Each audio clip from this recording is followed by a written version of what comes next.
The twin moons of Dracor Prime cast silver shadows across the crystalline valleys as the hunting pack returned. Their wings, each spanning 30 meters, cut through the frigid air with practiced precision.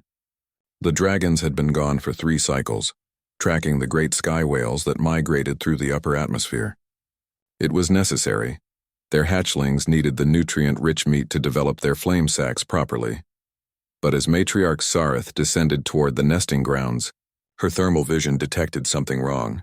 The communal nest was cold, empty. A roar tore from her throat, echoing across the mountain range. The other pack members, her mate Vorath and the younger adults Kessex and Drin, spiraled down in alarm, their scales rippling with bioluminescent distress patterns. The hatchlings, Sareth hissed, her claws gouging trenches in the frozen earth. All 7, gone. Vorath's massive head swung toward the sky, nostrils flaring. The Krith hunters. They must have— No. Kessex's voice was sharp. She stood at the nest's edge, her enhanced vision picking up details the others missed. Look, no signs of struggle, no blood. And here, she indicated a series of depressions in the frost. Bipedal, small, leading west. The human settlement, Drin growled, smoke curling from his nostrils. I warned against allowing them to remain on our world. The dragons knew of humans. The strange, soft-skinned creatures had arrived 2 seasons ago in a damaged vessel, requesting temporary sanctuary while they made repairs. The pack had granted it, curious about these aliens who seemed to fear nothing despite being so fragile, so laughably small. Sareth's decision was immediate. We go now. They took to the air again following the trail. Dragons had hunted on Dracor Prime for 10 million years. Nothing escaped them. The human settlement appeared as a cluster of insulated domes in a sheltered valley. Sareth landed first, her impact shaking the ground. The others formed a semicircle, blocking any escape routes. Within moments, several humans emerged, wrapped in their inadequate thermal suits. One stepped forward, the one called Marcus Chen, their leader. He raised his hands, though whether in greeting or surrender, Sareth couldn't tell. Matriarch Sareth, he said through his translator device, we were expecting you. Where are our hatchlings? Sareth's roar was white-hot fury given voice. To her surprise, Marcus didn't flinch. They're safe. They're sleeping. Please, let me explain. You have stolen— We saved them. Another voice. A human female, Dr. Sarah Okonkwo, emerged from the largest dome. When the ice storm hit last night, we detected their distress calls. Your hatchlings were freezing to death, Matriarch. The nest couldn't protect them from temperatures that low. Sareth's mind reeled. Ice storm? They had been too high, too focused on the hunt to notice the weather below. Show us, Vorath demanded, his tone dangerous. Now. Sarah nodded and led them to one of the smaller domes. She opened the door carefully, gesturing for them to look inside. The sight that greeted them defied all of Sareth's expectations. 7 hatchlings, each no larger than a human torso, lay in a nest of thermal blankets and heated pads. Their scales rose and fell with peaceful breathing, their body temperatures optimal. They were draped across and around a single human who sat propped against the dome's wall. His name was Jackson Torres, Sareth remembered. The quiet one, the engineer who never spoke unless necessary. But what shocked her most was that the human was unconscious, his own skin pale and frost-touched. The monitoring equipment around him beeped softly, showing dangerously low vital signs. He carried them here one by one through the storm. Sarah explained quietly. 7 trips through ice and wind that would have killed most humans in minutes. He knew he wouldn't survive exposure like that, but he did it anyway. Why? The word escaped Sareth before she could stop it. Marcus stepped beside her. Because when we heard their cries, Jackson said, they're babies. Someone's babies.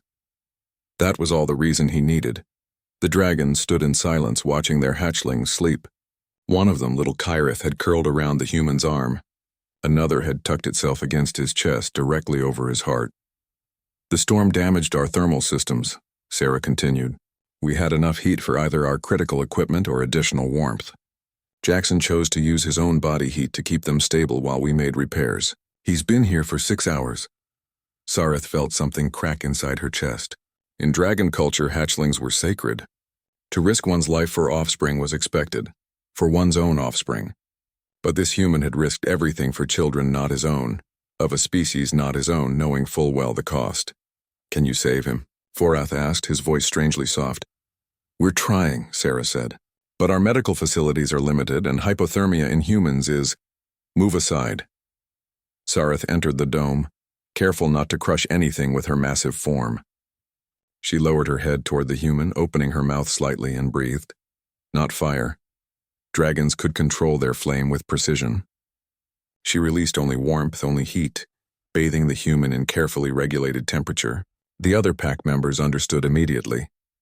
They positioned themselves around the dome, their collective body heat transforming it into an incubator. The hatchlings stirred, chirping softly, but didn't wake. They felt their pack, their family, and were content. Hours passed. The humans monitored their equipment, adjusting flows and medications while the dragons maintained perfect temperature. It was an impossible collaboration, creatures of fire and ice working with beings of metal and ambition. At first light, Jackson Torres opened his eyes. His gaze focused slowly, taking in the massive reptilian head surrounding him, the hatchling still draped across his body. A weak smile crossed his frost-damaged lips. "They okay?" he whispered. "They live," Sareth said softly. "Because of you." "Good." His eyes closed again, but his breathing was stronger now. He would survive. Sareth carefully lifted her hatchlings, placing them in the nest Marcus had prepared. But little Kirith protested, chirping insistently, reaching back toward the human. The matriarch understood. "When he wakes fully," she told Sarah, "tell him the pack of Sareth names him Kin of Flame. He is one of ours now. Always." As the dragons prepared to transport their hatchlings home, Vorath paused. "Your repairs," he said to Marcus. "How long?" 3 more months at least. We will help. Our strength, our materials, our knowledge, they are yours." He fixed Marcus with an ancient knowing gaze. "One of your pack risked everything for ours. This is not forgotten. This is not forgiven. It is honored." The human settlement, initially granted temporary sanctuary, became something else that day. It became allied territory, protected territory, and in the years that followed, when humanity needed allies among the stars, when the Krith Dominion and others sought to test these strange bipedal creatures who seemed too weak to matter, they found dragons in their path. Because on Dracor Prime, under twin moons and crystalline skies, a human had proven what his species was capable of, not through weapons or technology, but through the simple, extraordinary act of saving someone else's children. The galaxy learned to respect that.